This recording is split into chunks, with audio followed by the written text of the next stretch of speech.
ఓం నమ శివాయ. భం భైరవాయ నమ. నమో రాజశ్యామలదేవియే నమ. విధాత టీవీ ప్రేక్షకులందరికీ ఆ కాళభైరవుని అనుగ్రహంతో సుఖ సంతోషాలతో జీవించాలని మనసారా ప్రార్థిస్తూ మీ విశ్వసాయి గురూజీ. ముందుగా ఎప్పట్లాగే ఒక్క మాట, మన ఈ శక్తిపీఠంలో, మన క్షేత్రంలో మే 16వ తేదీ వైశాఖ అమావాస్య, అదే రోజు శనీశ్వరుని జయంతి కూడా. శనీశ్వరుని జయంతి రోజు శని దోష పరిహార నివారణ కోసం చాలామంది మరి జీవితంలో బాగా వెనకబడిపోవటం, ఏ పని అనుకున్నా ముందుకు వెళ్ళకపోవటం, అలాగే పిల్లలు కూడా ఎక్కువగా బద్ధకానికి గురవటం, ఇలాంటి సమస్యలు చాలా ఉంటాయి. వివాహ సమస్య కావచ్చు, వ్యాపారంలో ఇబ్బందులు కావచ్చు, ఉద్యోగంలో ఇబ్బందులు కావచ్చు, ఇలా అనేకమైనటువంటి సమస్యలతో సతమతమవుతున్న వారందరూ కూడా పరోక్షంగానైనా సరే ఆ రోజు మీరు మనం నిర్వహించేటువంటి శని భైరవ రక్ష పాశుపత హోమం, శని భైరవ రక్ష పాశుపత హోమంలో పరోక్షంగా మీరు పాల్గొన్నట్లయితే తప్పకుండా శనీశ్వరుని యొక్క ఆశీర్వాదం మీకు కలిగి సమస్యల నుంచి బయటపడతారు.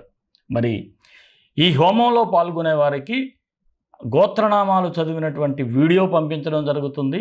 అలాగే ప్రసాదం కూడా పోస్టల్లో మీ ఇంటికి చేరుతుంది. ఎవరైనా హోమంలో పాల్గొనాలి అనుకునేవారు పరోక్షంగా స్క్రీన్ మీద స్క్రోల్ అవుతున్నటువంటి నెంబర్కి మీరు వాట్సాప్ మెసేజ్ చేయండి, శని భైరవ రక్షా హోమం అని. శని భైరవ రక్షా పాశుపత హోమం అని మెసేజ్ చేసినట్లయితే మీకు వివరాలు తెలియజేయబడతాయి. మరి ఈ శనీశ్వర జయంతి రోజు మీ ఇంట్లో కూడా ఏ పరిహారం చేసుకోవాలో మీకుగా మీరే నేను వీడియో చేయటం జరిగింది. ఆ లింక్ని డిస్క్రిప్షన్లో ఇస్తాను, అది కూడా చూడండి.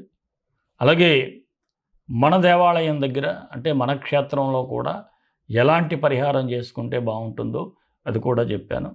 అది కూడా ఆ డిస్క్రిప్షన్లో లింక్ ఉంటుంది. మీరు ఆ పరిహారం కూడా చేసుకున్నట్లయితే అద్భుతంగా ఉంటుంది. మరి మన వీడియోలోకి వెళ్ళే ముందు ఒక చిన్న మాట. మన వీడియోలు మీకు నచ్చుతాయని భావిస్తాను. ఈ వీడియో చూసిన వాళ్ళు ఒక లైక్ ఇవ్వండి. ఒక లైక్ ఇవ్వడం ద్వారా ఆధ్యాత్మికంగా కూడా మీకు ఆశీర్వచనం వస్తుంది. అలాగే 10 మందికి షేర్ చేయండి. మరొకరికి ఉపకారం చేయడం ద్వారా కూడా మీకు అనుగ్రహం కలుగుతుంది. ఎవరైనా మన ఛానల్ సబ్స్క్రైబ్ చేసుకోకపోతే సబ్స్క్రైబ్ చేసుకోండి. మరి రాశిఫలాల్లోకి వెళ్ళిపోదాం. కన్యారాశి, మే 16 నుంచి 31 వరకు కన్యారాశి వారికి సూచనలు, సలహాలు. చాలా సమయస్ఫూర్తిగా వ్యవహరించడం అనేది మీకు ఒక చక్కని బెనిఫిట్ అని చెప్పాలి.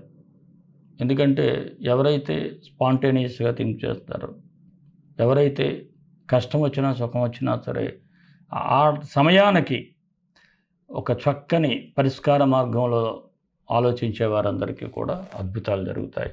ఇప్పుడు మీకు అదే జరగబోతుంది. అలాగే ఎదుటి వారిని ఏదైనా అంచనా వేయటం కూడా, వాడు చెప్పేది తప్ప రైటా, ఇది కూడా మీరు అంచనా వేయగలుగుతారు. దానివలన కూడా వీడు నన్ను మభ్యపెడుతున్నాడు అని తెలుసుకుంటే ముందు జాగ్రత్తగానే ఉంటారు. అలాగే ఈ రాశి వారికి వ్యక్తిగతంగా చూసినట్లయితే కొన్ని సవాళ్ళు కనిపిస్తూ ఉన్నాయి. మీ ప్రొఫెషనల్ లైఫ్ అయితే బాగుంది, కాకపోతే పర్సనల్ లైఫ్లో చిన్నపాటి ఇబ్బందులు అయితే కనిపిస్తూ ఉన్నాయి. అందువలన పర్సనల్ లైఫ్లో చాలా కేర్ఫుల్గా ఉండాలి. అలాగే ఆధ్యాత్మికంగా ఉండాలి అనేటువంటి ఆలోచన. ఎందుకంటే పర్సనల్ లైఫ్లో ఎప్పుడైతే డిస్టర్బెన్సెస్ ఉన్నాయో అప్పుడు మనకి భగవంతుడు కూడా గుర్తొస్తాడు. ఆధ్యాత్మిక జీవనం ఒక మానసిక ప్రశాంతతనిస్తుందని అర్థం అవుతుంది. అలాగే సహోదర వర్గానికి మీ సహాయం అవసరం అవుతుంది. వారికి ఉపయోగపడేటువంటి సూచనలు ఉన్నాయి. ఆర్థిక విషయాలు కూడా మీకు సానుకూలంగానే ఉన్నాయి, అంతా బాగుంటుంది. ఇక కుటుంబ సమస్యలను పరిష్కరించుకోవడానికి కాస్త ధైర్యాన్ని కూడా ప్రదర్శించాల్సిన పరిస్థితులు ఉంటాయి. కొన్ని సమయాల్లో ధైర్యం లేకపోతే ఏ సమస్యని కూడా పరిష్కరించలేము. అలాగే ఏదైనా ఒక మాట మీరు మాట్లాడినట్లయితే ఆ మాటను వక్రించే వాళ్ళు కూడా ఎక్కువగా ఉంటారు. వారితో చాలా జాగ్రత్తగా ఉండాలి. అలాంటి వారి వలన అంటే మీరు ఏదైనా మాట్లాడితే దాన్ని వక్రించి ఎదుటి వాళ్ళకి చెప్తారు. కొద్దిగా ఇంపార్టెంట్ పర్సన్స్తో కూడా మీ రిలేషన్షిప్ కట్ అయిపోయేటువంటి సూచన ఉంది. కొద్దిగా జాగ్రత్తగా ఉండండి. ఏదైనా ఉంటే నేరుగా మాట్లాడుకోండి ఎవరితోనైనా, మధ్యవర్తుల ద్వారా ఏది మాట్లాడొద్దు. అలాగే మీ జీవిత భాగస్వామి ఆరోగ్యం మీద కూడా శ్రద్ధ పెట్టండి. భార్య అయితే భర్త, భర్త అయితే భార్య. అలాగే ఏదైనా స్థిరాస్తులు కొనుగోలు చేయాలి అనుకునే వారికి గతంలో వాయిదా పడితే ఇప్పుడు వాటి కదలికైతే కాస్త ముందుకు వెళ్తుంది. ఇక సొంత గృహం ఏర్పాటు చేసుకోవాలనేటువంటి కల కూడా నెరవేరే సూచనలు అయితే ప్రస్తుతం ఉన్నాయి. అలాగే రుణాలు తీర్చే సూచనలు కూడా ఉన్నాయి. ఎవరైనా గతంలో మీరు బకాయిలు ఎవరికైనా ఉంటే, అలాగే విదేశీ ప్రయత్నాలు చేసేవారికి కూడా సానుకూలంగా ఉంది. వీసా పాస్పోర్ట్స్ వచ్చే సూచనలు ఉన్నాయి. ఇక వివాహం కాని వారికి అయితే కొంత సమయం పట్టేటువంటి పరిస్థితి అయితే కనిపిస్తూ ఉంది. అంటే ప్రయత్నాలు చేయండి, ఒకవేళ అటు ఇటుగా కాస్త సమయం పడుతుంది. ఇక నిరుద్యోగులకైతే ఉద్యోగాలు వచ్చే అవకాశాలు ఉన్నాయి, కానీ కాస్త లాంగ్లో అవకాశాలు ఎక్కువగా ఉన్నాయి. రాజకీయ నాయకులకు చాలా జాగ్రత్తగా ఉండాలి. ఎందుకంటే ప్రజల్లో మీ పట్ల సానుకూలత తగ్గి వ్యతిరేకత పెరిగే పరిస్థితి ఉంది. కొన్ని తొందరపాటు నిర్ణయాలే మీ రాజకీయ భవిష్యత్తును అనిశ్చితంగా పడేస్తుంది. క్వశ్చన్ మార్క్ అయిపోతుంది రాజకీయ భవిష్యత్తు. అందువలన ఆలోచించకుండా ఆవేశంలో నిర్ణయాలు తీసుకోవద్దు. ఇక ఉద్యోగస్తులకైతే చాలా బాగుంది. మీరు ఏ పని చేసినా దానికి ఒక రికగ్నైజేషన్ అంటూ ఉంటుంది. ప్రైవేటు ఉద్యోగస్తులకు కూడా, ఈ సాఫ్ట్వేర్ రంగం వారికి కూడా ఏదైనా మారాలి అనుకున్న శాలరీ హైక్ కోసం ప్రయత్నాలు చేస్తే సానుకూలంగా ఉంటుంది. ఇక వృత్తి వ్యాపారస్తులకైతే మీ వ్యాపారాలు మెల్లగా పుంజుకునే సూచనలు ఉన్నాయి. లాభాలు కూడా చూస్తారు. అలాగే మీకు వచ్చేటువంటి కస్టమర్లను కూడా ఆకట్టుకునేటువంటి ప్రయత్నాల్లో సఫలం అవుతారు. వారి ద్వారా మీరు మంచి సేల్స్ని అయితే పెంచుకోగలుగుతారు. ఇక భాగస్వామి వ్యాపారస్తులకు కూడా సానుకూలంగానే ఉంది. మీ పార్ట్నర్షిప్ చక్కగా సాగుతుంది. అలాగే వ్యాపార విస్తరణ చేయాలి అనుకునేవారు కొంత టైం తీసుకోండి. ఇక షేర్ మార్కెట్ అయితే ఆలోచించండి. ఎక్స్పర్ట్స్ సహాయంతోనే పెట్టుబడులు పెట్టండి, లేకపోతే వద్దు. ఇక కళాకారులకు కాస్త మంచి అవకాశాలు అయితే ఇక్కడ కనిపిస్తూ ఉన్నాయి. టీవీ, సినీ, ఇతర కళాకారులందరికీ కూడా, చిరు వ్యాపారస్తులకు కూడా ఆశించిన లాభాలు లేకపోయినా నష్టాలు అయితే చూడరు. ఇక విద్యార్థులు చదువు మీద ఆసక్తి పెంచుకోవటం, నేను బాగా చదవాలి అనేటువంటి ప్రయత్నం చేస్తారు. మీరు ఏదైతే సంస్థల్లో సీట్లు కోరుకుంటారో అక్కడ వచ్చే సూచనలు కూడా ఉన్నాయి. అలాగే ఆరోగ్యపరంగా చాలా జాగ్రత్తగా ఉండాలి.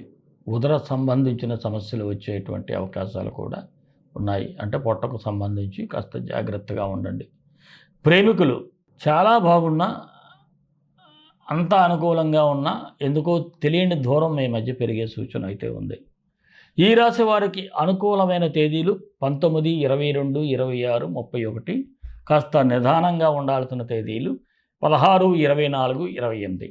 కన్యా రాశి వారికి మరింత మంచి ఫలితాల కోసం విశ్వగురు సక్సెస్ మంత్రాలు పఠించండి, విజయాలు సాధించండి.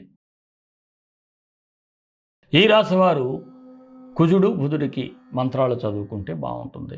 ఓం అంగారకాయ విద్మహి శక్తిహస్తాయ ధీమహి తన్నో భౌమ ప్రచోదయాత్. ఓం గజధ్వజాయ విద్మహి సుఖహస్తాయ ధీమహి తన్నో బుధ ప్రచోదయాత్. ఈ 2 మంత్రాలు కూడా డిస్క్రిప్షన్లో ఇస్తాను. ఒక్కొక్కటి 18 సార్లు ఉదయం ప్రదోష వేళలో చదవండి, బాగుంటుంది. ఈ సప్తమంలో శని సంచారం కాబట్టి శనీశ్వరుని జయంతి నాడు మన క్షేత్రంలో జరిగేటువంటి శని భైరవ రక్ష పాశుపత హోమంలో పరోక్షంగానైనా మీరు పాల్గొన్నట్లయితే మంచి ఫలితాలు అయితే చూడబోతున్నారు. ముందు వైవాహిక జీవితంలో కానీ, పార్ట్నర్షిప్ బిజినెస్లో కానీ, ఇలాంటి వాటిల్లో కాస్త మీకు వివాహ సమస్యలు ఉన్న వారికి కూడా తొలగేటువంటి సూచనలు అయితే ఎక్కువగా ఉన్నాయి. మరి మన ఇష్టదైవం కాళభైరవుడు, కాళభైరవ గాయత్రి. కాళకాళాయ విద్మహే కాళాతీతాయ ధీమహి తన్నో కాళభైరవ ప్రచోదయాత్. సర్వే జనా సుఖినో భవంతు, లోకా సమస్తా సుఖినో భవంతు. దేశం కోసం, ధర్మం కోసం, భారతీయ సంస్కృతి విలువల కోసం పాటుపడదాం. స్వస్తి.